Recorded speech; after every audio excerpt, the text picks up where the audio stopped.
Big East Men's Lacrosse is brought to you by Invesco QQQ. Hello and welcome to our nation's capital, Washington, D.C. Red-hot Georgetown looks for their 8th straight win as they welcome in struggling St. John's. Howdy, lacrosse fans. Marquette, as Georgetown and Marquette face it off today. Jeremy Herbert, Earl Brewer with you. I tell you, St. John's on the brain after that big upset over Marquette last week. Earl, these two teams, different directions right now. Hoyas going well, and Marquette struggling a bit.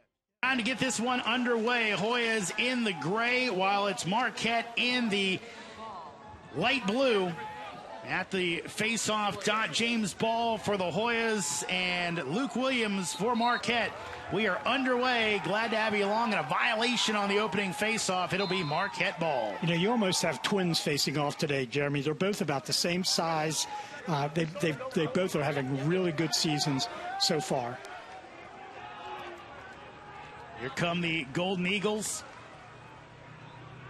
And they on the campaign had that loss last week against St. John's, an unexpected one. Marquette was looking to go in and win. Of course, St. John's on the come up this year, and the Eagles trying to get back. Again, they had such a tough season last year, especially at the end, where had 3 games against the 3 best teams in the Big East. Georgetown, Denver, and Villanova lost them all by 1 goal. Any one of those a win, they would have gone ahead and been in the playoffs. Takeaway there, of course, is the standout Wallace Halpert coming down. Bundy shoots, and it's stopped by Creaser, picked up by the standout Mason Woodward. That's a great stop to start the game. Boy, that'll help Creaser with his confidence right away. But again, Halpert's just having a tremendous year for the Hoyas. Talking to Kevin Warren this week, Earl, he said to us, look, we kind of want to get those D-middies more involved in the offense. Yeah, and Halpert is a great guy in transition. Made the right decision there on the break, Jeremy. He got picked up by the point man, dished it off the attackman to Bundy for a good look. Marquette down. Key guy today, Devin Cowan, the standout graduate student. He is out of the lineup. It's a bit of a game-time decision coming in, but he will not play today. A lot of leadership, a lot of big-time goal scoring. Of course, Cowan setting all kinds of scoring records for the Golden Eagles. There's the first save of the day for the great freshman Anderson Moore. Hoyas on the run. And you see right there, Marquette getting back in the hole right away, Jeremy, trying to take the transition game away from the Hoyas, something that they really love to do. Anderson Moore, the standout freshman goalie, 6 saves last week, came in a top 10 recruit in the nation, and he has more than lived up to the hype, Earl. Yeah, I'm not sure there's a better freshman goalie in the country, Jeremy. Started off a little rough in that Loyola game. Then again, everybody on the Hoyas played bad that day. He's been outstanding since then. Pass thrown away there. Ray gave a pretty good one. Vardaro just didn't look it into the cross, and now might be a turnover back the other way. It is. Now Banks can't pick it up cleanly. He finally does. That was a tough ground ball, Jeremy. Kind of got him in mid-hop there, but Banks did come up with it. The Hoyas looked to clear. Earl, I think in this one, possession key. Definitely key, especially for Marquette. I think it's a game, Jeremy. They got to take advantage of any situation to score. You know, don't pass up good shots today. If they have one, they need to take it. They need some transition goals as well. Evan Warren very complimentary of this Marquette attack, though again, it's one normally with Cowan in it. As on the run, back out to the top in Bundy. There's Vardaro.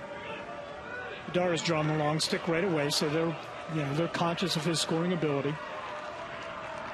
And thought about the shot. Instead, he'll pass it along, and Marquette with a takeaway. Woodward getting in again. Mason Woodward, again, Mr. Everything when it comes to defense on this Marquette team. All kinds of Big East honors, and as his coach Andrew Stimmel told us, he said, look, he's so good, we can really move him all over the place depending on the matchup. Yeah, he was unanimous first-team Big East choice, Jeremy. That's saying something. Says there's some pretty good defensemen in the Big East.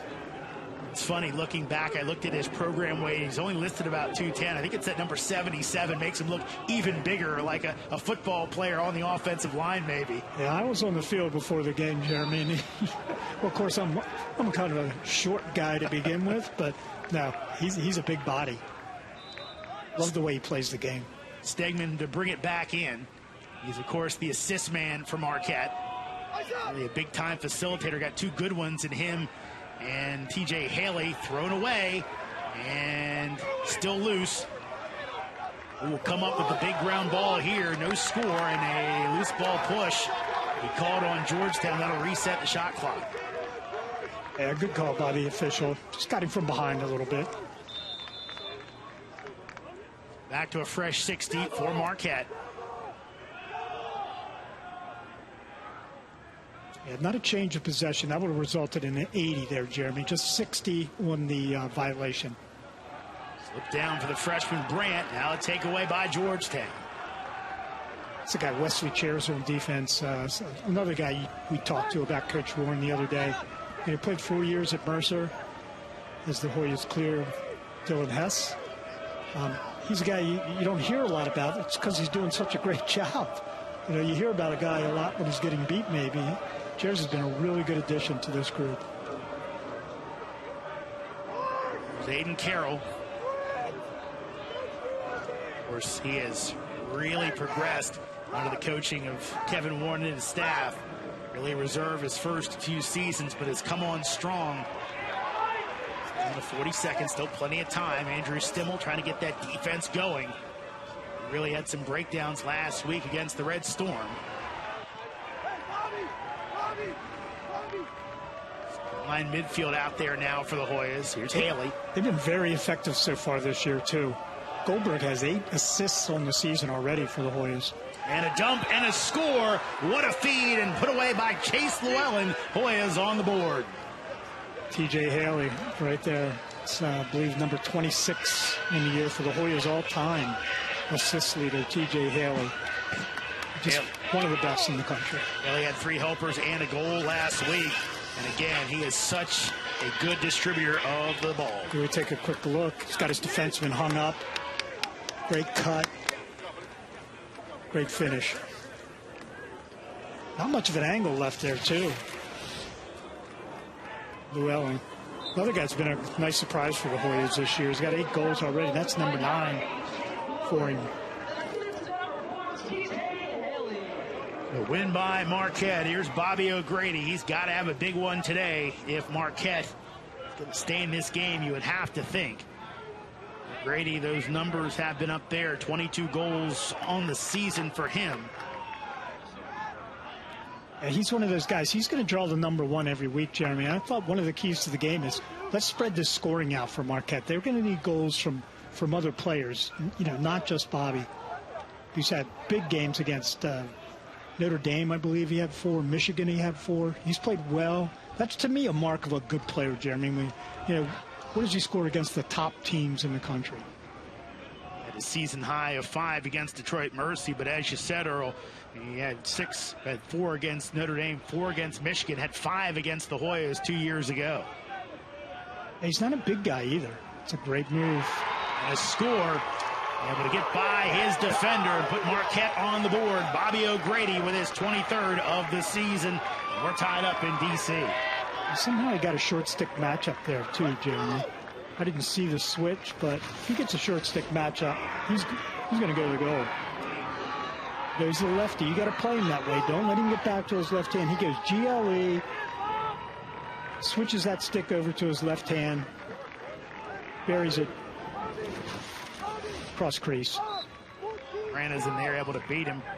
And now, a face-off win by Williams as Georgetown going to the backup already, and Matthew Riley. So Ball deal with some injury issues early in the campaign. Let's see if he's okay. That's going to be big. That's going to be big today for Marquette. He's had a good season so far, Williams. You know, his brother is the all-time leading, Ben Williams, all-time leading face-off guy at Syracuse. I do remember him now when I went back and looked at the record books, but so he's got good lineage there, a good family tree. And we're going to have a penalty on Georgetown. Kevin Warren can't believe it. Late call as they will blow the whistle on the push, and here is where maybe Marquette is the most dangerous of any unit as their EMO best in the Big East and top 10 in the nation. Bobby O'Grady, of course. What a huge start to the season for him. Another just great campaign, 23 goals, 7 assists. That's a lot of putting the ball back of the net. Yeah, you look back too, you know, he was freshman of the year back in 22 for Marquette. Let's take a look at this EMO, you know, starting out at 1-3-2 or 2-3-1, depending on how you count it. Remember, no Devin Cowan today. A lot of the other key pieces there. Stegman, of course, guy who delivers it.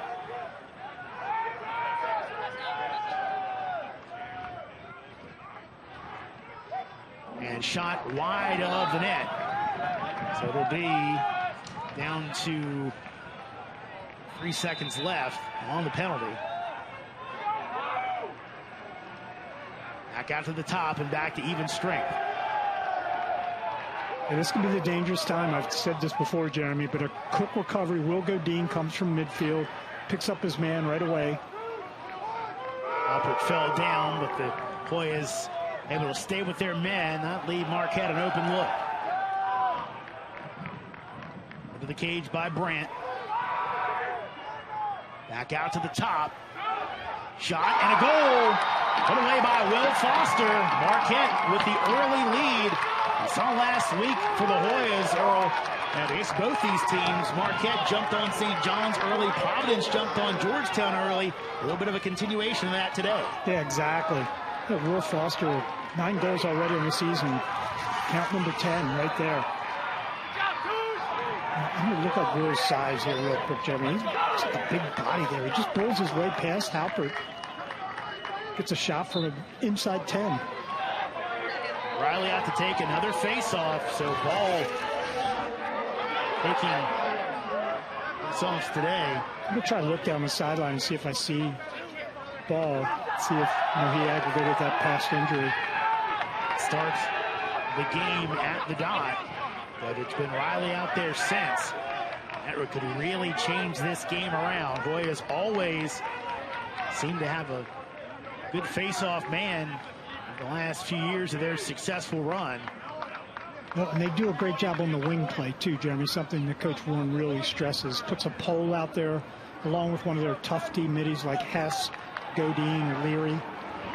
Almost a takeaway there, but it will remain Marquette ball. Kevin Warren is all over the officials here. He has not been happy, did not like that penalty earlier. Like that call there as well. Now, Andrew Stimmel, he's having his say-so while the official has his back turned to the play. And that's a shot and a goal as Luke Blanc finds the back of the net. And Marquette with a quick 3-1 lead on Georgetown. They've seemingly solved Anderson Moore early on. A lot of low shots so far. They're going low. One more. Blanc, that's number 16 for him. Senior midfielder.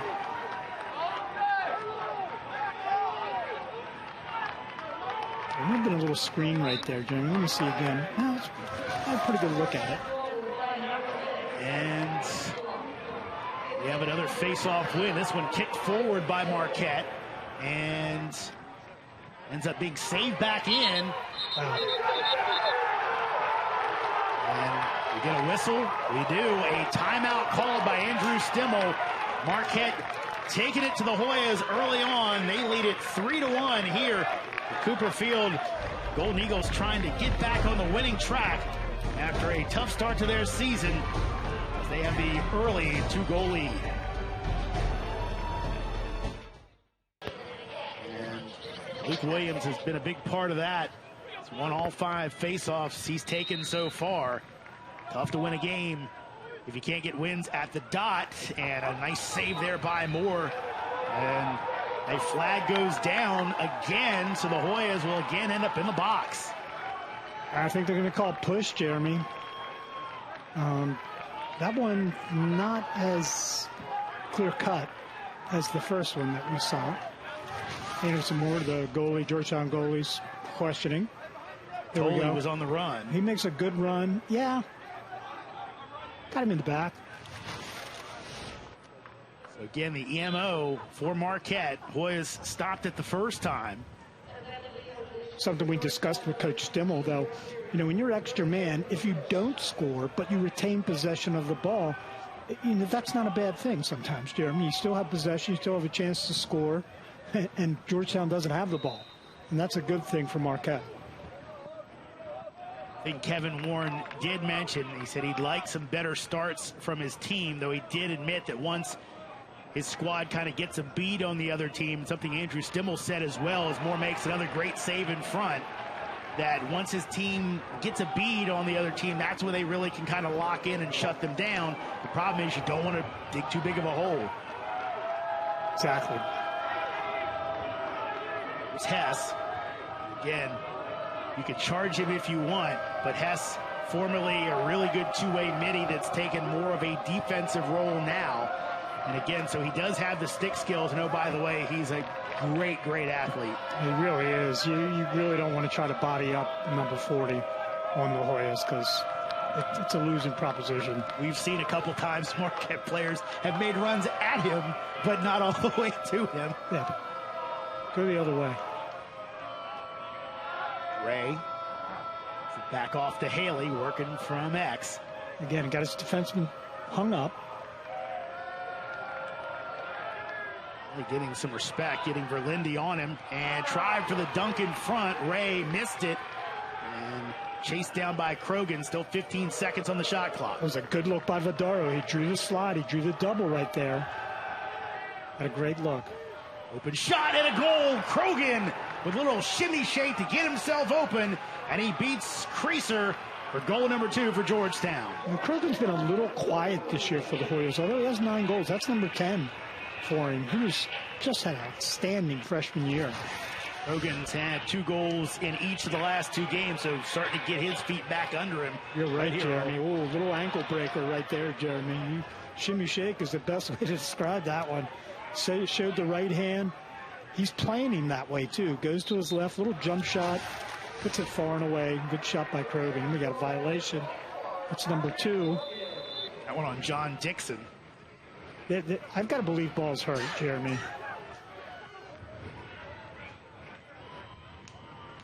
You know, ball's 61% on the year at the faceoff dot for the Hoyas. So I'm looking down there right now. I don't see number 1. I don't know if he's further down the bench. Maybe he's getting taped up.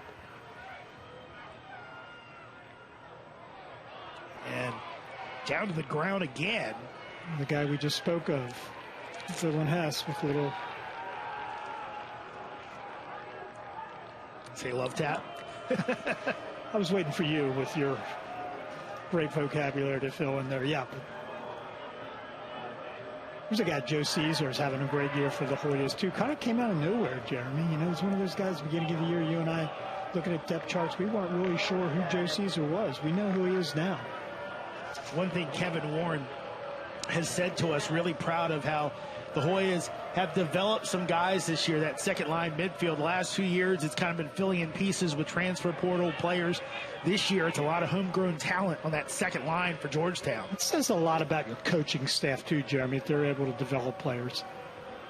I mean, these guys all come in. They're all great players coming in. They were something or somebody in high school. But they've done a good job of getting guys like Goldberg and Joe Caesar, that second line midfield. There's Haley. He's become a little more of a scoring threat this year, and a shot. And Goldberg got it off, but looked like a last-second check of the stick to keep it from really having the velocity it needed. I think you're exactly right. Great feed by Haley. Goldberg was on the doorstep there, but a little lift check by the defenseman there. Took all the speed off that. Westfall now hands it back over to Brent. About a minute difference shot to game clock, a little under.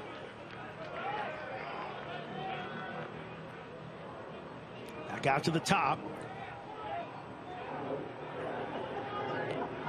Westfall, nothing there on Leary.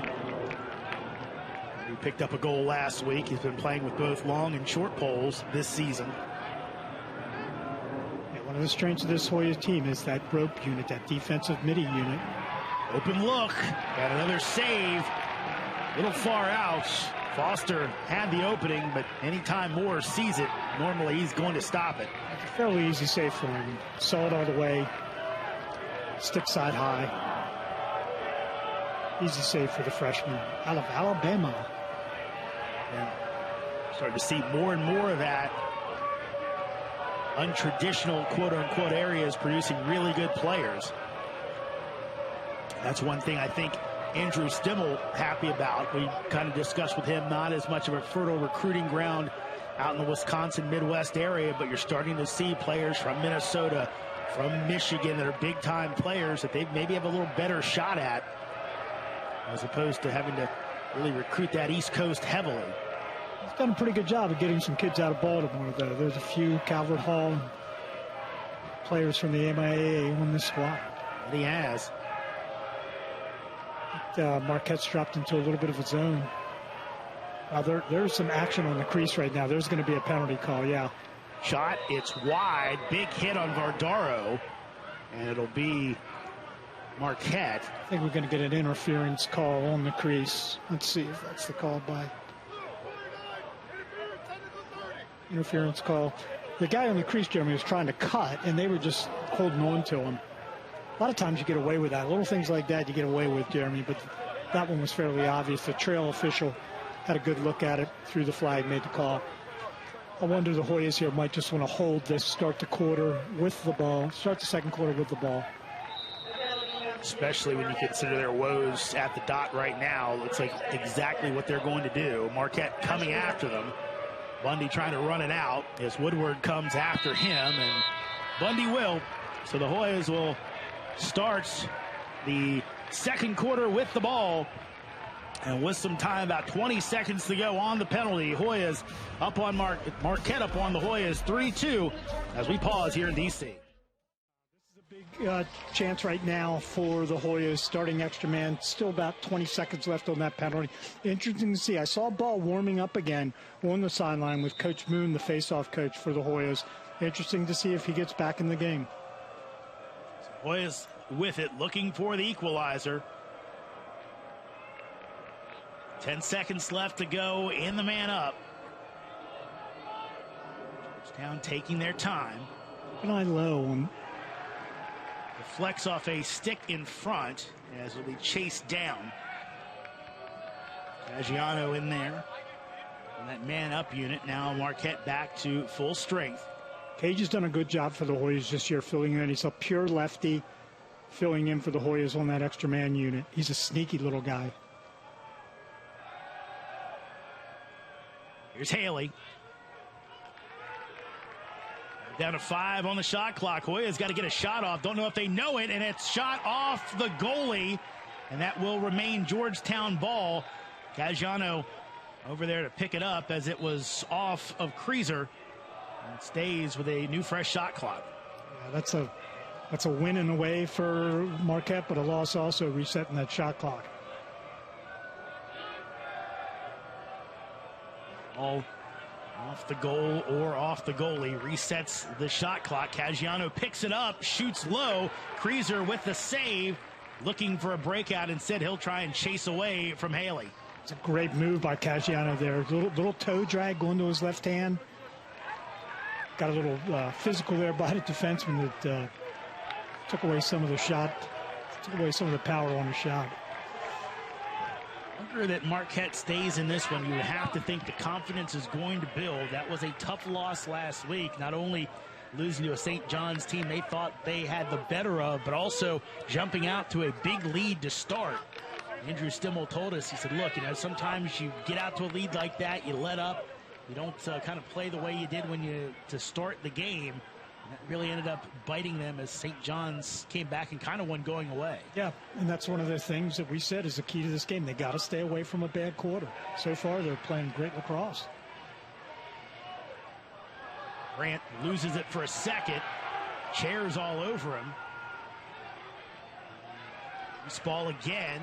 Nice ground ball pick up by Blanc. It's like Chairs playing maybe some ripped shorts. And now taken away by the Hoyas as Foley and Banks were there.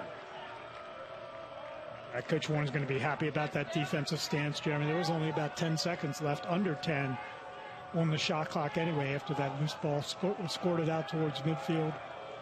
Coach Warren loves when they use that shot clock, when he gets one of those. I don't know if he keeps stats for that. I'm sure, knowing Coach Warren, he probably does.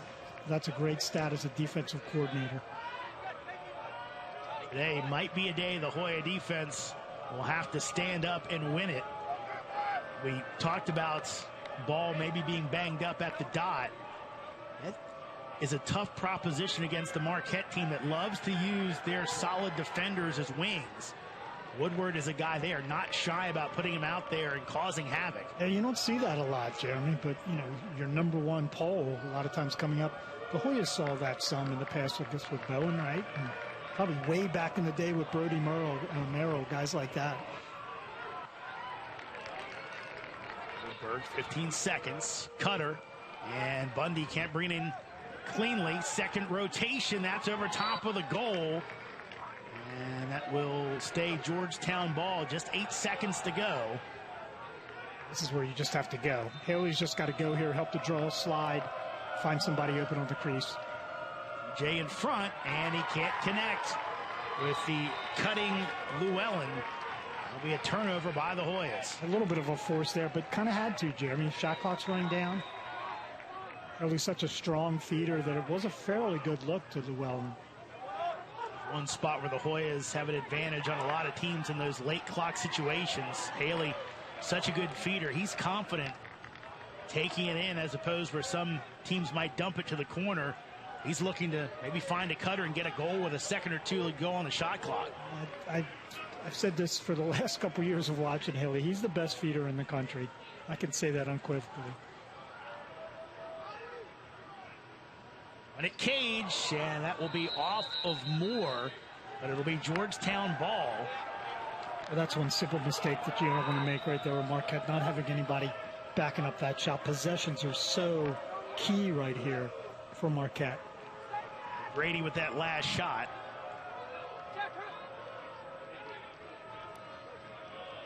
And the Hoyas will try to go ahead and tie this one up. The goals so far for Georgetown: Krogan and Llewellyn, O'Grady, Blanc, and Foster with the markers for Marquette. And Haley, I don't know if they're doing this purposely today, Jeremy, when Haley goes behind, they just drop the defenseman in the crease, but they're not chasing him behind. And that's a shot by Ray. Jordan Ray had that huge 5-goal game to start the season, has not seen those heights since, but gets the game-tying goal right there. Yeah, number 12 on the season for Ray. Another one of those guys that Coach Warren speaks so highly of. He's come a long way. Just a sophomore, too. I mean, that's just a perfect Jeremy. Turns a corner, hands are free, shoots low and away. Well, let me check that again. Does he shoot low and away? I'll tell you what, Earl, as again, face-off win for Marquette. And now a takeaway by Halpert. And loose ball, but Bundy will track it down. See, and that's the thing. If you're not winning directly, if you're not winning the face-off right away, Jeremy, your wing play is going to be so important. And as I mentioned before, the Hoyas can put some guys on the wing, just like Marquette can, that are really tough on ground balls.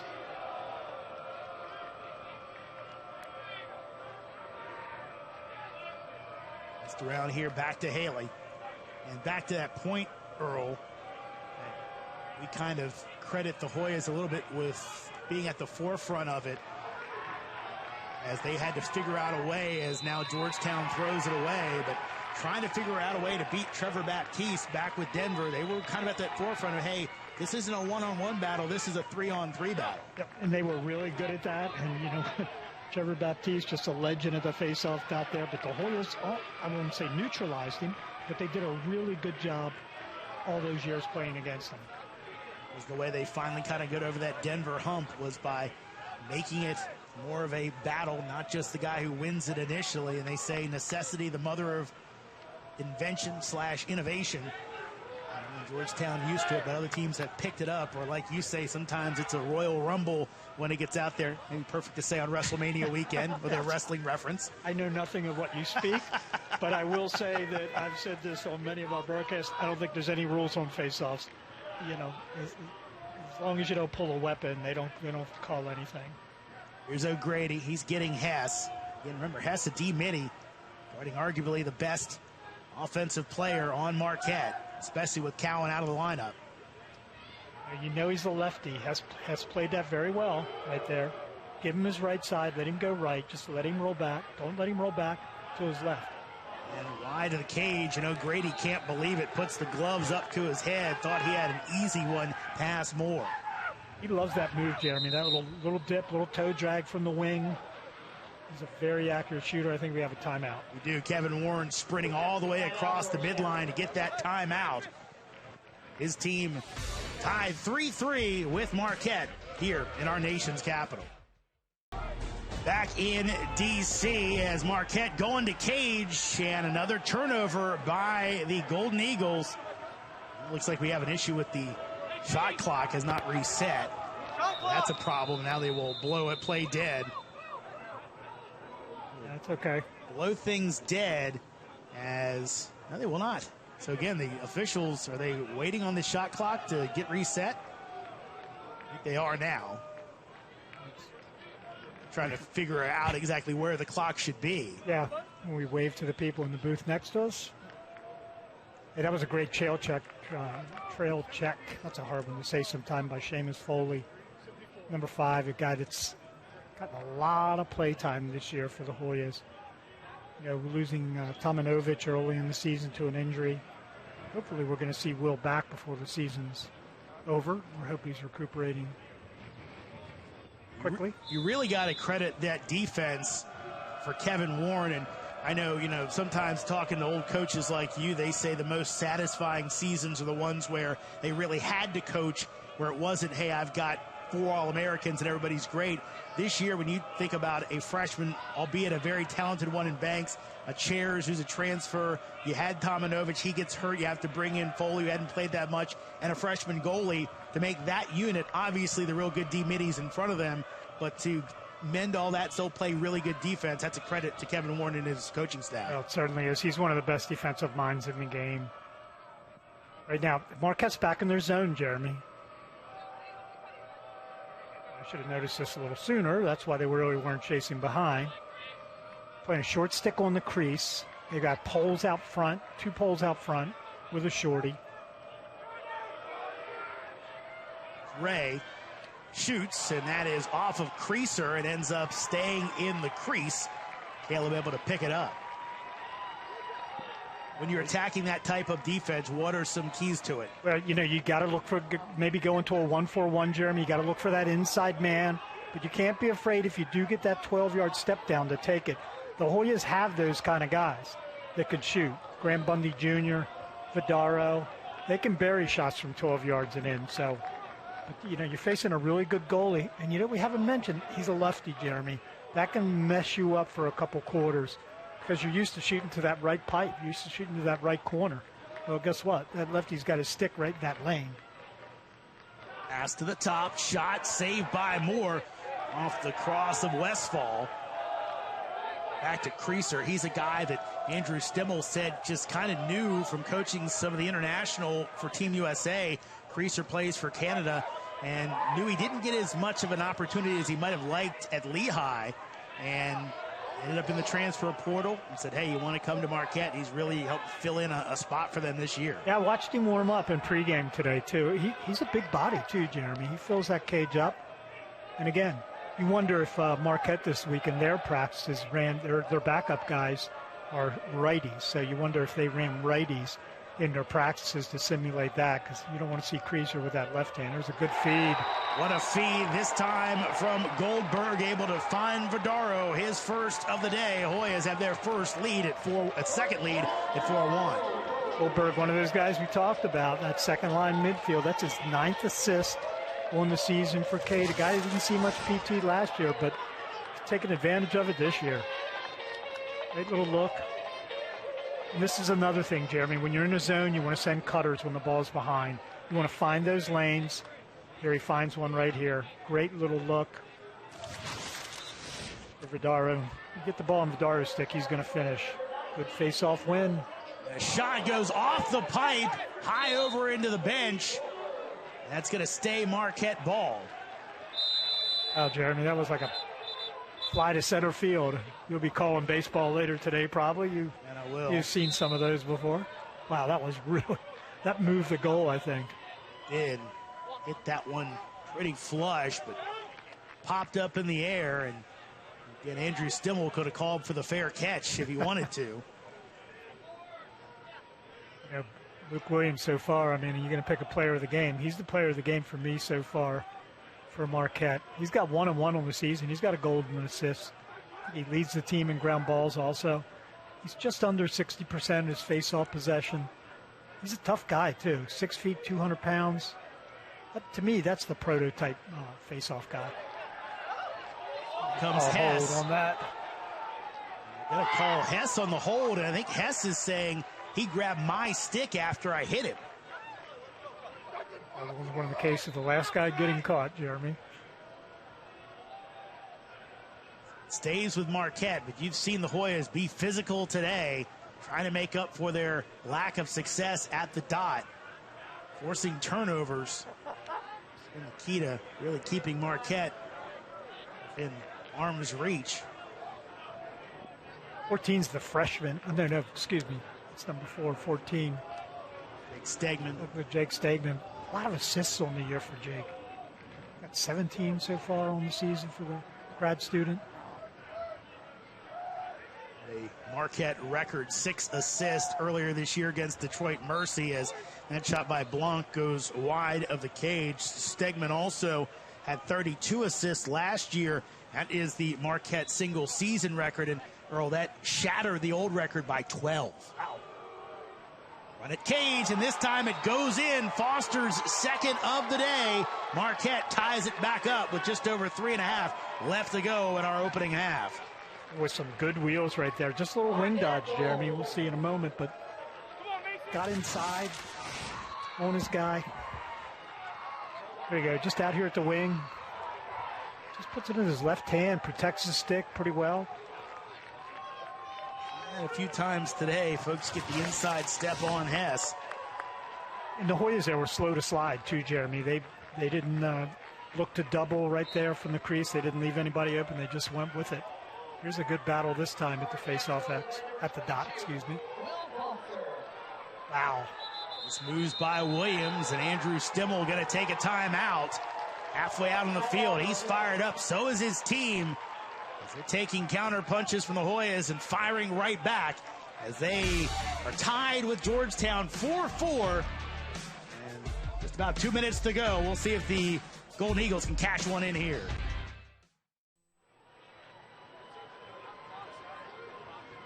Back in D.C. as Marquette looking to take the lead back. Georgetown grabbed it for just a second, but Foster's second of the game got the Golden Eagles back to square. Back out to the top. This is O'Grady. Attack on the screen there. Women's basketball fans don't want to talk about that after last night. Unlike the call last night, but they'll call that if he blows it up. Oh, nice move. Trying to go behind the back with Stegman, but banged around right as he went for the shot. Had to look downfield for Godin right there, but he chose not to take it. This will clear it as Goldberg brings it across. Coming from behind, Cade either got some word or had some eyes in the back of his head. Are you going to call that from the sideline? You're going to say man on, man on. That's going to be a call. The second midfield unit, it's been pretty successful so far today. Getting another run. Detweiler was the man coming at Goldberg. Here's Carroll. Bundy shoots and scores. I don't know if Creaser saw it, but if he did, he didn't have a lot of chance to stop it. Bundy puts the Hoyas back on top. Graham Bundy Jr., that's his office, Jeremy, right there. That's the place that he loves to shoot run. He had one earlier in the game. He shot low. And Creaser ate that one up. It's a good look right here. Step down.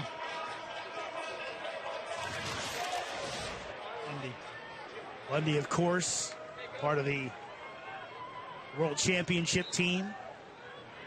Championship in Ireland. I believe that the team that Andrew Stimmel on the coaching staff of that team as well. There you get a win right there. Larry comes up with the ground ball. The ball got kind of freed right there at the dot. Larry, with the good wheels that he has, picks the ground ball up, does a great job. Larry had a goal last week, and we were joking pregame that we can finally stop talking about that big goal he had as a freshman against Villanova.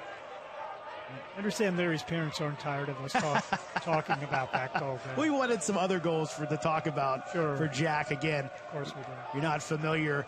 Won a game for the Hoyas his freshman year as a D-midi, pretty much going coast to coast at the end of the game to beat a game Wildcats team. Bardaro, that one stopped, but comes back out, and they will reset the shot clock.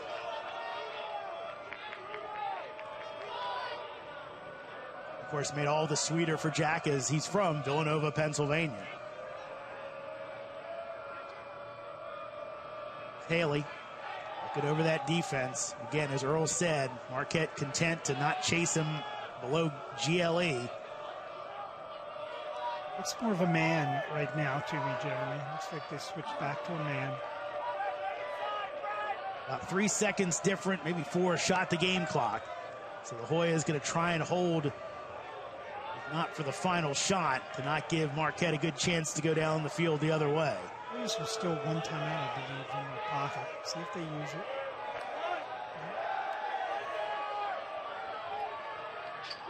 Shot and a goal. Aiden Carroll goes top shelf, beats Creaser. With 11 seconds to go, Hoyas put another on the board. They're up by 2. Jeremy, I think at the beginning of the season, if you would have told us Aiden Carroll would be the leading scorer on this Hoya team, you and I, we would have taken odds on that. Well, he shoots this, Jeremy, in the only place that he can score. Off, pipe to the left side in that little 1-by-1 top corner. That's just a tremendous shot. Don't blame Creaser on that one. You can't shoot it any better than that. And loose ball. The push called.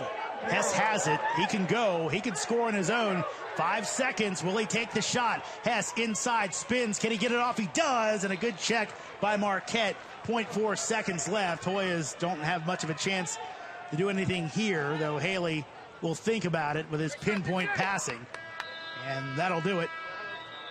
And now will the officials, are they going to put some time on the clock? Telling Kevin Warren get back, and the official's going to talk about this right now.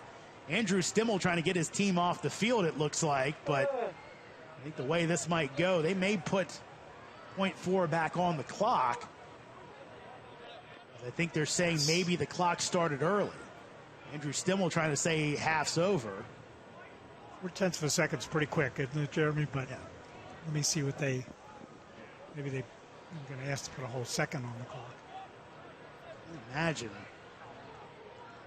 It looked like they were pretty good on the stoppage of the clock, but then when they tried to come and bring it back in. Yeah, I think it started too quick. Fans, don't go out for hot dogs yet. And now the officiating crew having to deal with both coaches and talk it over themselves.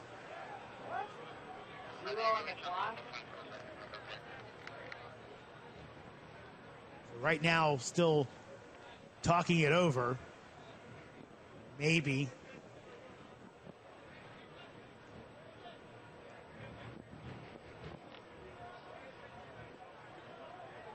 It looks like they're going to review on time. I tell you what, this is one of those ones where, Earl, we both are avid college basketball fans, and people kind of talk about they over-review things.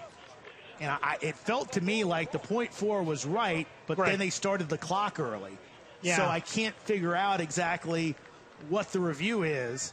But are we using review? I think they are. That's what I think the signal was. They were talking about it earlier on, and it looked like they were making the outline of a computer screen as they were asking the officials. So I think that's what is being done here. But again, I don't know if they can go back past the original 0.4 seconds. Right, I agree with that. I was all under the impression we weren't using replay here at Georgetown this year. I think they've amended that throughout the season. Let's look again here. I don't think we've got the clock with it. But shot goes out. Stop now. Okay. And then, but again, the officials brought the ball back in here and did not correct any timing at this point. So that's where I'm a little confused. And you look quickly, the official looked back immediately as he wound his arm, as in, hey, they started the clock too quick. And now coming back out now, so let's see what we get out of this.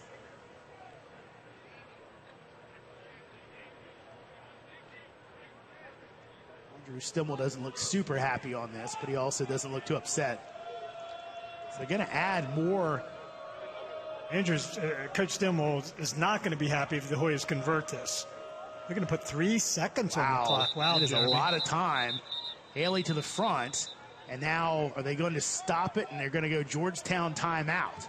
So before the play got underway, I'm assuming Kevin Warren didn't think that much time was going to go on the clock. He was just not going to worry about it. Then he goes, okay, I've got 3 seconds and maybe the best feeder in America. Maybe I should draw something up. That's a good call on your part right there, Jeremy. You're putting on your coach's hat today. But, yeah, exactly. 3 seconds is a lot different than 0.4 seconds. 0.4 seconds, the ball's not even going to get to the crease. We saw that, I believe, early season. Was it Denver-Duke? Yeah. That had a 1 second goal, I believe it was. So it's possible to do if you have the guy that can feed. And obviously, Haley's the guy that can feed. And Andrew Stimmel, he is hot right now. Trying to... He's wondering how that... I mean, that's a big difference, Jeremy, going from 0.4 to 3 seconds. He's just wondering why now. And again, and we don't understand maybe as deeply as we should on the replay. But again... The officials didn't correct off the original play. Yeah. They came back in after they tried to start, that's the confusing, I'm sure, part to me and Andrew Stimmel, that he's arguing this so vociferously right now to say, look, why did you review it after you wound it? I get going back to see, okay, did we start everything early? Exactly. But to go back after you kind of put play back in and then add time after that. Well, as I said, Jeremy, he's a little upset now. He'll be really upset if this ball's in the back of the net in just a moment. They've played such a great half, Marquette has. Good game plan by Coach Stimmel and his staff. Interesting here, Carroll's going to bring it back in, and he'll take a shot and a save by Creaser. So got some time for Marquette to really keep the Golden Eagles from pulling out in front. And it's going to be a key here on these faceoffs, too. It's the wing play by the Hoyas right here to see if they can negate the strength of Williams at the faceoff dot. John Dixon opposing him. Saw Riley out there after Ball took the first few. Dixon holding his own. And now going to have the violation on Marquette. I wasn't sure. Who's the official call? They're calling. Well, okay, they're calling Williams, which was holding. And, interesting. And you've talked about this before in the many years we've done games together. It's almost like a different look can really change things up. Yeah. And Riley didn't have much success. Ball, again, don't know how banged up he was. But Dixon's got out there, and he's, again, held his own and made life tougher on Williams. Yeah, it is, and you hit it on the head, Jeremy. It's about matchups. Some guys just match up better against other guys. Dixon's won 3 of the 7 he's taken after Williams, I believe, started out 5-0. That one's going to go off the pipe. So this will be chased down by Bundy before it gets the midline. Off the pipe like that, he could have gone back over if he had to there, Jeremy, but Bundy saves it, keeps it in. We've got a shot clock talk here. Move it to 56.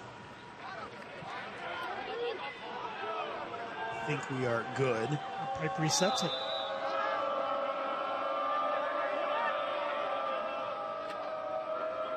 Vardaro goes low. Creaser with the save. That was a great move by Vardaro, but that was the only save that Creaser could have made there, Jeremy, going low. He read his stick really well, got low, made the save. Clear by Detweiler, the sophomore from Pennsylvania. See if the pole takes it. See if he takes it. He does. Woodward wide. He is a talented player out of Towson, Maryland. St. Paul's School has an assist on the season. He just shrugged his shoulders a little bit. Just gave it the old Bob Euchre, just a bit outside. Oh, but I like it. He had an open step-down shot right there. Go ahead. He had backup. Take it. Of course, Euchre, famous as the Brewers announcer, pass in front, and that's broken up by Godine. But they will call a push on the Hoyas. I'm sorry. I should have showed some bias right there, but I thought that was just a clean play. It was just a little scramble in the crease. You're allowed right there when the ball's there to make contact within 5 yards of the ball. See if Marquette can take advantage. The shot, and that's another save by Moore. Moore been a bit of a revelation this year. Marquette's doing a good job, though, Jeremy, after shots of getting back into the hole and getting their D-middies on the field. The Hoyas are employing a midi low. So after Anderson makes a shot, that midi's coming low to the ball. And then, you know, Hess is basically doing a kickoff return. One thing that we mentioned early in the broadcast that we have not seen much of today is that they are looking, the Hoyas, again, to get more transition opportunities, more of their D-middies who are so athletic to get in and scoring opportunities. And Marquette's done a good job of making the Hoyas play station to station today. Yeah, last year we were accustomed to seeing, last couple of years, seeing Will, Godine, and Jack Leary, guys like that, score goals. And this year it's been, you know, pretty quiet on their front, but that also means they're doing their job. That was something that Kevin Warren said, look, early in the season, just because of he's used some inexperience, we kind of wanted to be more focused a little bit on the 6-on-6, make sure our defense was fine. Now we've kind of got our handle on things. We'd like to get more transition chances, but Marquette's kept them from getting it. 5 on the timer. Carroll's got to go. Takes the shot, and he scores with 1 left on the shot clock. Got to believe that's Aiden Carroll's neighborhood right there. He sees that top left corner and goes for it. Had the game winner against Notre Dame this year. Has one to put the Hoyas up by 3 right there. There we go, just the alley dodge, Jeremy. Leans into his defenseman, hands free. You know, that defenseman going down the alley, you got to get that stick and try to lift that. He's trying to come down with that check right there, which lets Carroll have his hands free, buries that shot. Number, 24 now for Carroll? Again, very surprised with his output this year. Face-off win by Williams, but has to go back his own way, and the Hoyas will set up. You know, he said, you saw right there, Williams, instead of trying to push it out in front or win it cleanly, he knows that he can put it behind him. Almost picked off there. Who will be it off of? It will be off of Leary. Just getting back to that, that's a safe play then for Williams, Jeremy. Win the face-off behind you, give it to your goalie, clear the ball. Tell you what, I don't know if Jack Leary follows Georgetown football, but that was a nice break on the ball. Kind of saw a pick 6 coming up right there. Yeah. If he had gotten that one in his cross. Could have been fun.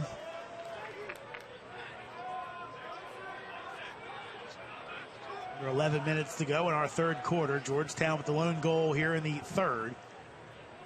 Aiden Carroll back-to-back goals, scored the final goal of the second quarter. That's pounded high up in the air. Flag goes down. And it looks like that's going to be on Banks. Well, I don't know if we get a chance to see that again, but is that O'Grady that's down? I looked away, Jeremy. I don't know if you saw it. I looked away when the ball moved out front. It's like that might be Jacob Natoli, 5. That ball ricocheted high in the air. I followed the ball. So interesting what this call is going to be. Going to the replay, huh? So maybe a high hit that they're trying to check on. Banks immediately jogged off the field. Did not question it, just went over and took his spot in the box. This could be huge. depending on what the penalty is, could be a golden opportunity for Marquette to get back in the game. Unreleasable, man up. Here we are going to get another look. Oh, that is definitely a high hit. Definitely the freshman, Jacob Natoli. We hope he's okay. Lost it on that one. Thought he might have got him in the chest. But again, Natoli, the tallest guy. That's the secondary hit right there. That one not flagged. Natoli only 5'8". Banks checks in at 6 foot. Here's a... that one. It's going to be this one on the right of your screen, folks, as Banks comes over. And you see the head move, Jeremy. That's something that the official's going to see. Great work by our camera crew there, too, getting right down there on that and also showing the official in the tunnel. This is going to be a huge, huge ruling. Looks like going to be a 1-minute penalty. I would imagine it's going to be full time. They could have gone a little more. Usually with the headshots this year, they're going 2 minutes. From the reaction from the Marquette coaching staff, I don't think it's what they wanted. I think they thought a little more stringent on the call. 1-minute penalty. And Marquette is one of the best extra man groups in the nation. And I know Grady here on the swing.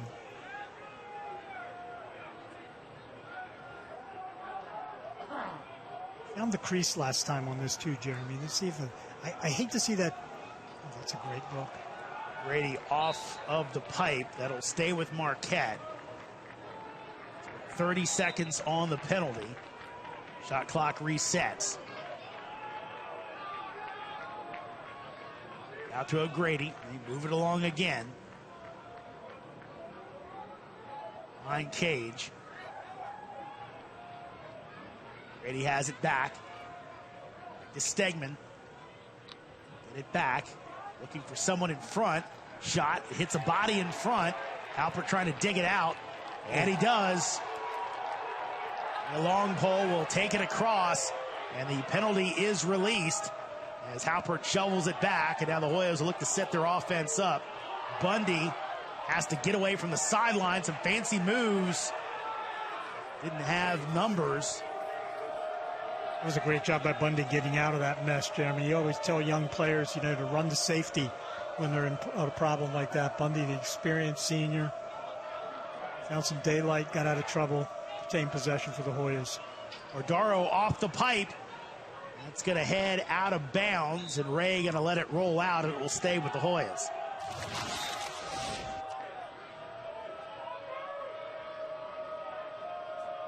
Shot by Vardaro, hitting orange. It's Haley. That was fun.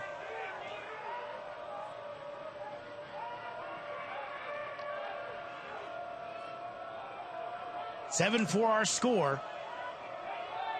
Shot, that's wide of the cage. Bundy might have caught a little stick there. He's kind of shaking it off right now. Marquette kind of back in their zone again. It's kind of a matchup zone, Jeremy, so play the player in your zone. Back to the front. Vardaro saved by Creaser. Didn't have much of an angle, and now Marquette on the run. Woodward trying to lead the way. Bundy staying in front of him. Good job by Bundy, the attackman, going across, staying with Woodward. We'll try to match feet here if Woodward tries to get back to his side of the field. Kind of reminded me, remember the Jerome Bettis fumble where Ben Roethlisberger kept the guy in front of him as he was running down the field? Bundy just staying in front of Big Woodward, knowing that he could rip off a shot, didn't want to give him that open look. The midfield and attackman did a good job there. Interesting, he's going behind the cage right now. See if he tries to set a pick. Grant fires it back out and paddled back into play. and saved by Woodward. It goes across, and Georgetown ball, so they did blow it dead. Now the Hoyas with a quick restart. If they can take advantage of the numbers here, but they decide to slow it down. Interesting doing some research on Bundy in the international play as he'll take the shot, and that hits a body in front. That hurt. Reset the shot clock, but Bundy, when he played on the international team, played more D-midi than he did actually offensive midfield. That's interesting. He does a good job. I mean, he's been a midi for his whole career here. He moved to attack this year for need, really. The Hoyas needed an experienced player at attack, and he's done a great job. Reading up on it, Graham said, as Carroll with the shot does not get to net, but paddles it along. Still 45 seconds left as Llewellyn chased it down. But he did say, look, you know, it's some skills I haven't used, but it's fun. And obviously, as Kevin Warren said, Graham Bundy Jr. is the ultimate team guy. For all the individual success he's had, he would rather get the wins. That's what he cares about. So not surprising he would take on a different role while playing for his country. Caesar. It's a great defensive stand by Marquette. Haley tries to shovel it off. Kicked around. Down to 8 on the shot clock. Hoyas still have it. Got to get a shot off. And that'll be misplayed. Caesar couldn't look it in. And the Marquette fans serenade with a big cheer after their defense comes up big. Well, what Marquette needed to do, Jeremy, we stressed at the beginning of the game, is stay away from that big quarter. So far, they've done that. That was their best defensive stand of the day right there. Great trail checks by a couple of their D short stick middies. Well done by the Marquette defense. Marquette missed a substitution they were looking for. Like one of the coaches was trying to get somebody into the game. Quick run out. Chance here. Shot and saved by Moore. Blanc thought he had an opening, but it was closed off by number 0. That's maybe too early. Your defense just did such a great job down there, Jeremy. I think offensively, Coach Stimmel would have rather seen them gain possession, get their own middies in the game, get a good chance for a goal. Now they turn it over right back to the Hoyas. Still a possible transition chance. Marquette, you said, gives it back to the Hoyas, and now Georgetown will win some time, find a good shot. Ardaro opening, hits a body in front again. Right now, Marquette's D just knocking everything down. I have never seen so many shots get hit or hit people. Back to Woodward, long pole, that's stopped by Moore. Rebound, second chance goes by the net. Had a good shot for Detweiler, couldn't find the home. I mean, Woodward is determined to score today, isn't he? That's what, his third shot today? He's staying on. His attackman's telling him, hey, big guy, get back over to your side of the field. It was right on, and that rebound, tasty, right back to Detweiler. He could not find the range, just missed the net. Yeah, you really need to finish that. That would have been a huge goal here as we get under 4, get about 4 minutes left in this third quarter. It's Blanc. Played for the French national team. World Championships. A few guys with international experience in this contest.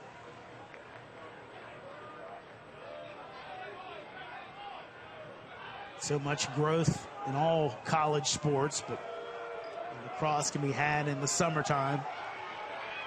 Shot over top of the cage. Stays with Marquette. 8 seconds to go on the shot clock. Back in. Beating in front. Foster can't field it cleanly as he'll just huck it over to the corner. And that will be a shot clock violation. Back-to-back, great defensive stance by both teams here, Jeremy. I think that makes Coach Warren happy. S takes it across. A couple guys made some business decisions on that one, it looked like. He is a tough guy to stop in the open field. Definitely back in their zone again, Jeremy. They've got 2 poles up front. They're playing a shorty on the other side.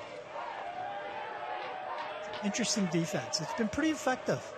You see Hoyas go, send the cutters, maybe go into a 1-4-1. Here's what they are in net right now.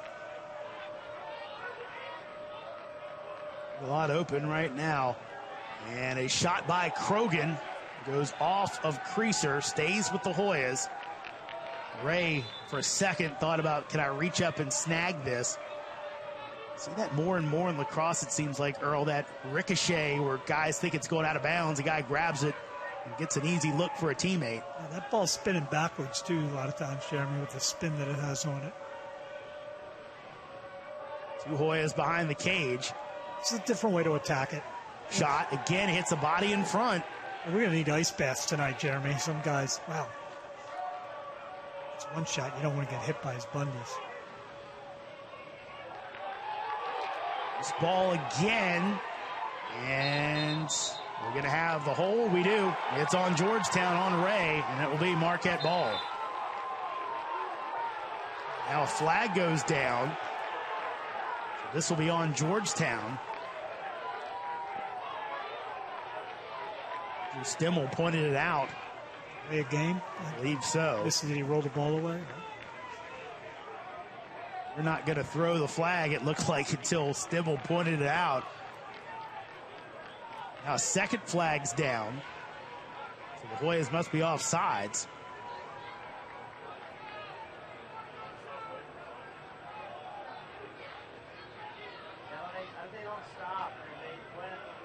Maybe not. They had 6 men, but unless one of the guys stepped over and stepped back, but the guy would have gone then if he would have been.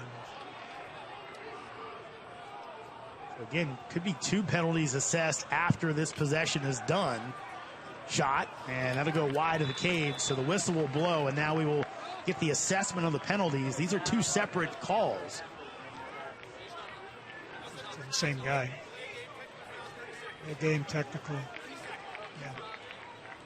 It's going to be 30 here, I believe. So the second flag goes down because the original flag was down by the 30. Right. They wiped off the second penalty.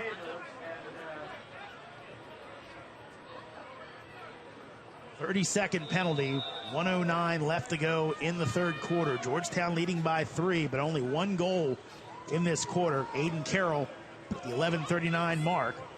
He scored the last 2. Same little look they used on their previous EMO, a little hidden ball flip almost to a Grady, but he had an inside look last time. That look wasn't there.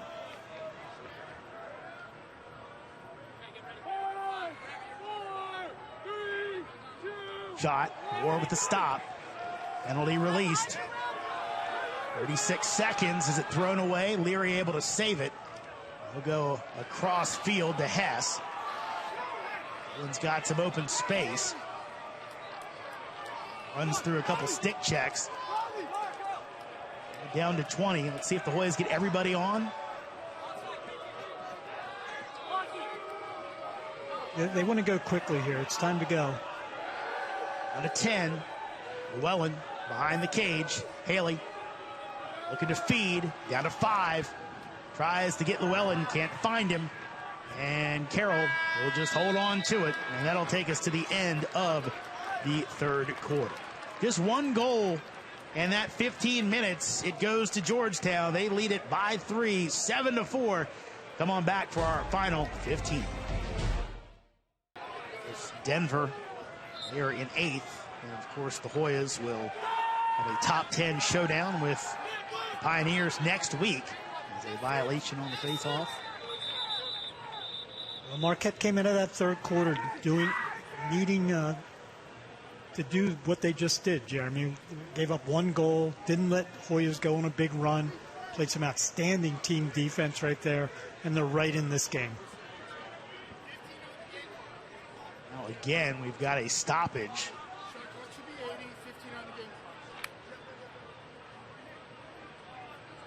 It's the first violation on the Hoyas at the faceoff dot. Ball back in, Bear with it. They're one of the many Baltimore area products on this Marquette team.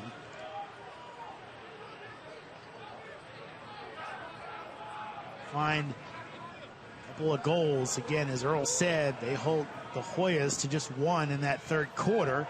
And a diving shot, and that's a goal. Third of the game for Foster. And Marquette back within 2.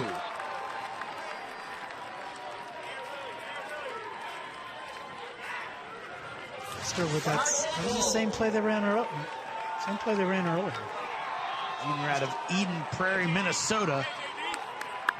Air Foster. A 2-goal game again. After being shut out in the third, Marquette finds the net. The first 30 seconds of this quarter. Face-off win for Williams. Marquette can go to work. We saw that 3-goal run earlier in the game. If they can get another, tie this one up. As I mentioned earlier, they can play make it, take it with Williams. He's dominated today. The only player that's had any success against him for the Hoyas was John Dixon. Collision on the screen. Shot in front and a goal, and Marquette with 2 quick ones right back in this. It's Blanc, and it's a 1-goal game. Second of the day for Blanc. Right now, he's getting a little tighter than hoped for the Hoyas. Great little inside look. Somebody just lost their man right there, Jeremy. Their second slide just did not come.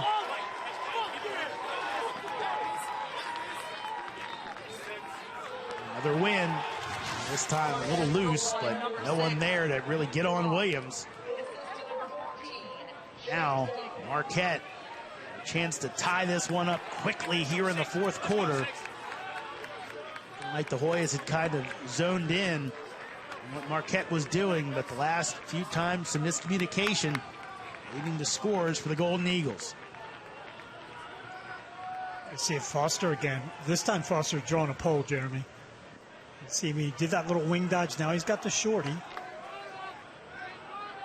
Guy's playing with a lot of confidence right now, Jeremy. After you have a couple goals like he's had this afternoon, he's going to want to go. He's going to want to go to the goal. Can't blame him. Someone had to step up for Cowan out of the lineup. Stand out for this Marquette team that's done so much over the years. A little extra from Foster. Came in with 9 goals, has a hat trick today. In front, shot and a goal, and guess who? It's Foster. We're tied up.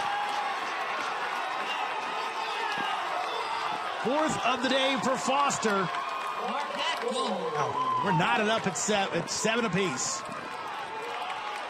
If we can check if that's a career high for Foster, but wow, that man's having a day, as they say. Foster had a 5-goal game against Providence last year. Okay. He's doing it against better competition this season as he has gone on his own run.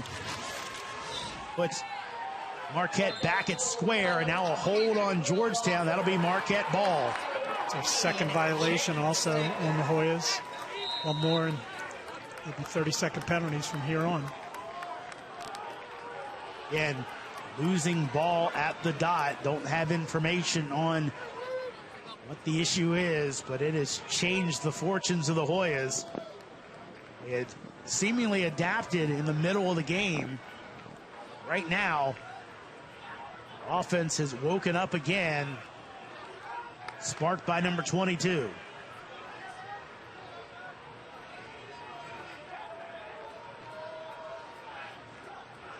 Run Stegman. Always with a double. It's like the Hoyas. Hoyas a little quicker that time to slide, Jeremy. To see that on that wing, guy's pressing Hess a little bit, looking to dodge. Hoyas are very quick to go. At least you have to show there, Jeremy. And no whistle there. Hoyas might have got away with one. Here's Moore, the goalie. Moore's got a fast break. And he's going to drop back.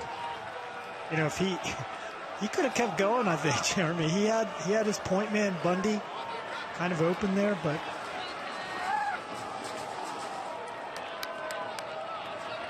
Good decision. Kevin Warren shouting out something to his defense while the offense sets up. Offense needs a good possession here, Jeremy. Not a quick shot. You need a good possession. Give his defense a little bit of a blow, too. Here's the matchup. Marquette mixing up defenses has kind of kept the Hoyas in check today. Just 7 goals. Vedero's on the side right now that has the shorty. And there's one, and guess who? It's T.J. Haley. Mr. Assist comes up with a big goal to put the Hoyas back on top. TJ, I think that's 8th goal for him on the season. I don't know if that's a personal high for TJ, but they gave him that, Jeremy. They just gave him that opportunity. One thing we've said this year about Haley after he kind of had that dip season was, could he become enough of a goal-scoring threat to teams to really treat him kind of even, not just play the assist? And he's done it this year, some key goals for the upperclassmen. Well, when they're playing a zone, they're not going below GLE, so Haley's big and strong enough to come around, get a step on this guy, and take that shot. Andrew Stimmel wants a good possession. He takes the timeout as we will pause as well. Is respecting that by putting Halpert on him. Was Halpert a guy that Kevin Warren says sets the temperature for his defense? Again, with a young, inexperienced group back there at the defender area. He's had to use those D-middies as his guys to really get things going. Halpert's been so good this year. Ground balls, all the different things he does on the defensive end. They tried to set a pick for him and get a big little switch, but they were unable to. Godin causes the turnover as Moore comes out of net to pick it up. It's another thing I think underrated about Anderson Moore's game, that athleticism that he has. He's so willing to get out of cage and go get loose balls. He's a very athletic goalie, Jeremy. He can run. He's a great passer. He gets his head up right away after he makes the save. And that's one of the keys. He makes the save. He catches the ball. A lot of goalies will, will deflect off their stick. It's a loose ball. Moore catches the ball, and then he gets his head up. I don't know, we have the shot clock thing again? Yeah, because it's at 39, so I don't think the shot clock ever reset. Okay. Because it probably, that would have been a changeover to 80. That probably should be in the 65 range right now. It's going to be 70, so. Hoyas have it back. As you see Kevin Warren there on the sideline talking to Wallace Halpert, Jack Leary, the midi group. Talking about that big little switch that they tried to pull right there and how to play it. Hoyas played that really well. It's been so key, as we mentioned before. So much, there's a lot of talent back there. It's defense guys, but it's inexperience and not inexperience there. It's going to be on the side of the net. Thought it was in. And now they're going to play on. Hoyas were pointing in the net. Interesting play there. So I've seen the ball go through before, Jeremy, but I don't think that did. I think it was outside.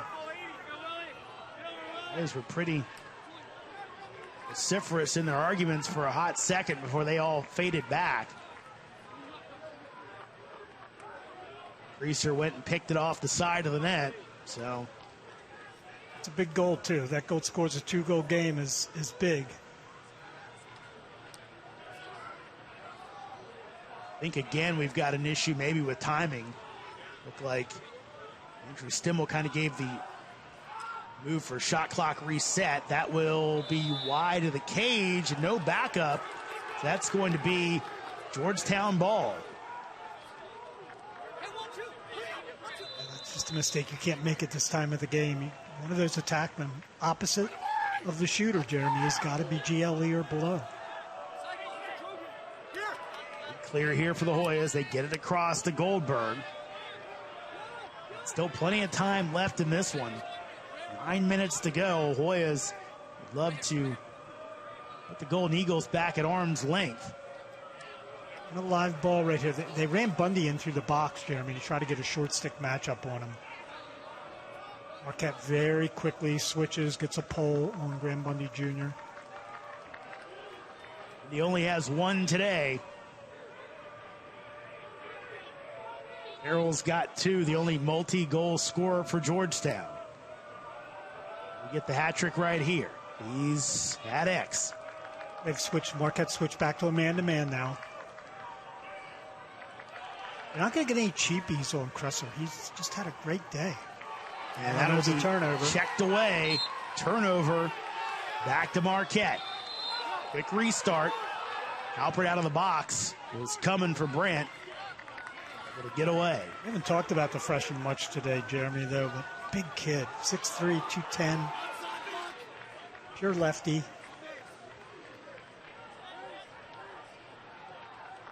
Interesting play out here. Looks like Woodward staying out there as Krogan literally staying with him. Had the stick in the ribs, just kind of holding it right there, not letting the big man get away. Stegman goes down, but Chair is unable to capitalize.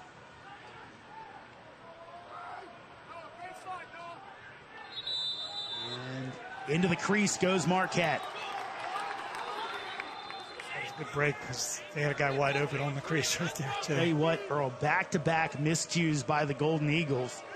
That's what they say. You got to learn to win. Those are the type of plays you can't make if you're going to knock off a team ranked in the top 10. I think one of the bad stats that we pointed out the other day was their turnovers this year. They were 30 turnovers ahead of the caused turnovers that their opponents have. So those kind of drive them coaches crazy. Averaging 16.4 turnovers per contest are the Golden Eagles. Today they've got 12. Yeah, that's too many. Boys have caused 8 of those turnovers.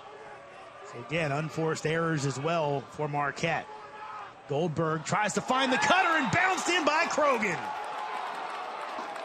Not the best shot, but it found its way into the net. Tell you what, Georgetown has found something special in Cade Goldberg. I'm sure he was probably an attackman in high school. Most of these guys now that play midfield at college a lot of times were attackmen, so we'll take a look. Boy, that was almost a change-up off the... Krogan had to stretch out all 5'10" to get that one in the cross. Yeah. Just able to beat Creaser for a goal. Back to a 2-goal advantage for the Hoyas. Just over 6.5 to go. Paddled forward to Woodward.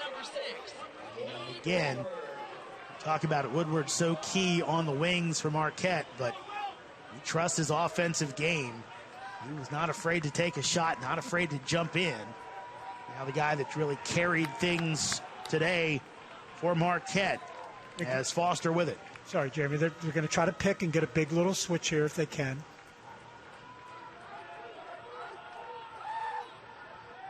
Comes now, gets out of it.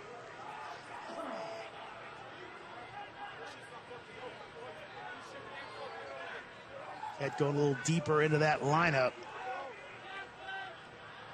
Justin Mincer out there. Ends up off the shot, into the stick, and a big hit, and a flag goes down as Halpert went to the ground. Now the Hoyas have it. After your Hoyas here, Jeremy, you want to be patient. Use the whole shot clock if you can. Get your offensive middies on. I would take it all the way down. I would just use the whole shot clock here. Can't put time back on the clock. Tell you what, that might be the 3rd straight play. Obviously, they got the good shot, but kind of the unnecessary hits on Halpert away from the ball. That's one when you do film study this week, you kind of want to, can we fast forward past that one, Coach? Exactly what we thought. You know, back in this era where they try to get unnecessary hits out, you don't want to put yourself in that chance. So that's going to go over top of Cage. We'll stay with the Hoyas as the penalty will now be assessed. You know, looking at Coach Hogan down there, I think he would have liked to use a little more time right there. Still 28 seconds on the shot clock.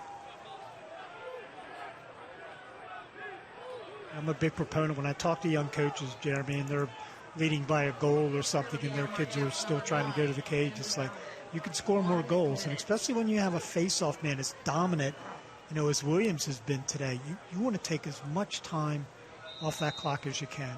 As I said, you can't put more time on. You can score more goals. 1-minute penalty on Andrew Bowman, sophomore out of British Columbia. Hoyas have some time to work with, but will they throw it away here? Ray trying to get it back, and Creaser had it for a second. Open goal. Oh. Big hit by Woodward, and we're going to have a timeout, Georgetown. Wow. That ball looked like it was never in anyone's possession. But Kevin Warren able to get the timeout. That's brilliant. I just have to say that's brilliant, whether you had possession or not. Rather make that call than not make that call, and then all of a sudden the guy's running and he has possession. So, you know, I'm more of an offensive guy anyway in my day, offensive coach, but I like the call. He did have possession of the ball. Coach Warren, that's just a great timeout. Give Coach Warren credit. Credit Woodward as well with that big hit at 6'2" to get low enough. A clean hit, but a big one.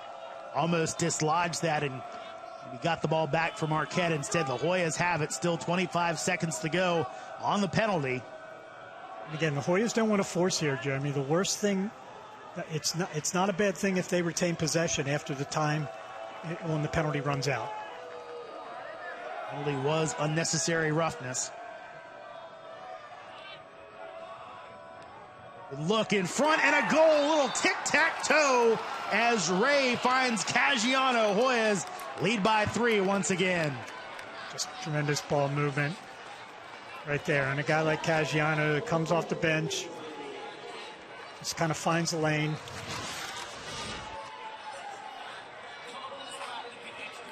There's another look. This is just tic-tac-toe, Jeremy. 1, 2, 3. As a defense, that is just so hard to cover. Give credit to the EMO unit for the Hoyas right there with great ball movement. With 3 seconds left on the penalty, so Hoyas scoring with the man up. And now that'll be, I believe, erased with the goal. Officials looking up the scoreboard, and it will. So Hoyas score with the 3 seconds left on the man up. Williams with a crucial face-off win. As he went against Halpert, the long pole, Hoyas just tried everything they can with ball unavailable. One of the great things that Williams does, too, Jeremy, is he really protects the stick well, too. You know, after he wins the face-off, he hides it, doesn't let, and he carries the ball really well. I mean, he's all around really good. He's probably one of those guys that hates to be called a Fogo. He's a good lacrosse player. More and more of that. Guys that skill set beyond just winning face-offs. 3.5 to go. Hoyas with a 3-goal lead, but again, we saw Marquette run off a quick run to get themselves back in and tie the score earlier in the quarter. They can do it again with some of the scoring options they have, and the man at the dot. Shot by Bear, that is wide of the cage. 27 seconds left on the timer. Again, setting the pick down low for Foster, see if they can free him up. Now they did. They got a short stick matchup. See if they let Foster go here. Leary on him, trying to push him off his spot. Banks got over. And loose ball, and that's a turnover. Taken away, Godin with it. Will run it across, and the Hoyas will burn more time, and that might have been the last good chance for the Golden Eagles. That's going to make Coach Stimmel disappointed there. That's a bad turnover.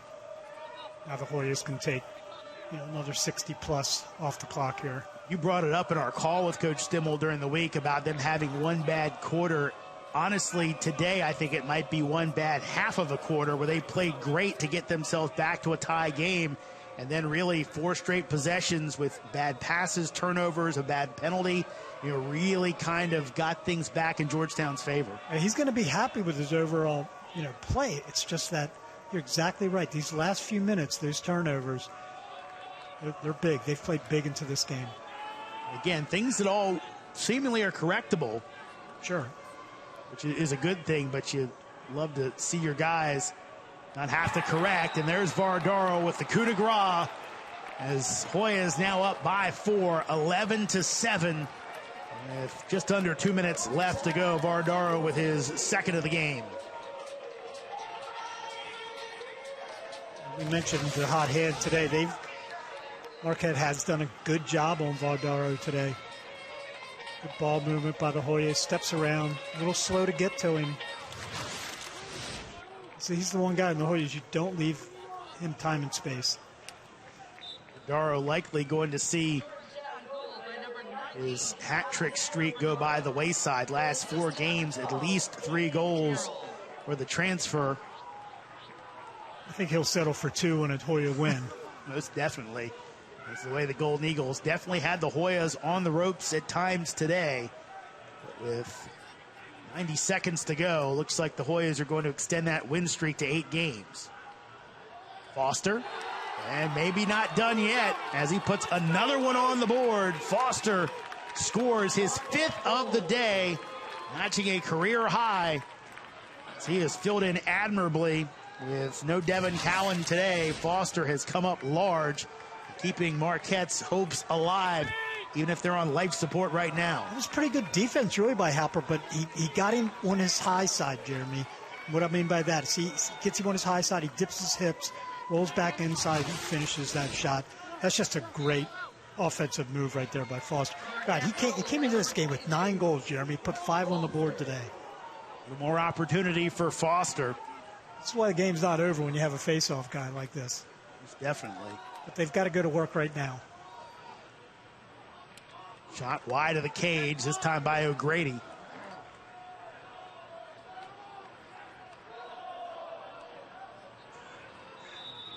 I'd almost be tempted here just to shut Foster off. Hoyas don't do that very often. Man in the crease. Turnover. Back to the Hoyas. Hoyas just want to play keep away now. Haley with it. That's a good guy to carry.